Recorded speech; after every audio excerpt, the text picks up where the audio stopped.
Tina ist zweifellos ein musikalisches Wunderkind. Ihr Talent zeigt die 14-Jährige aber nicht im Konzertsaal, sondern auf YouTube mit einer E-Gitarre.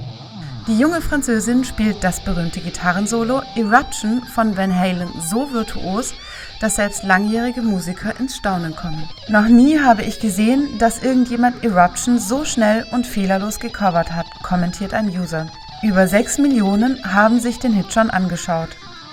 Die Jugendliche wirkt dabei fast noch lässiger als Van Halen selbst, dessen sensationelles Fingerspiel auf keiner Liste der weltbesten Gitarrensoli fehlt.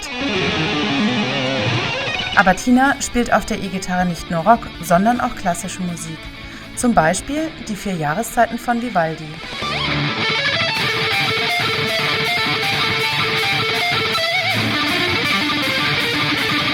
Ihr großes Talent zeigte das Mädchen schon früher der Online-Gemeinschaft. Tina und ihr Gitarrenlehrer, der französische Jazzmusiker Renaud Louis Servet, posten seit 2008 Videos auf YouTube. Im ersten Clip zupft die Französin dabei fehlerfrei den Beatles-Song Norwegian Wood.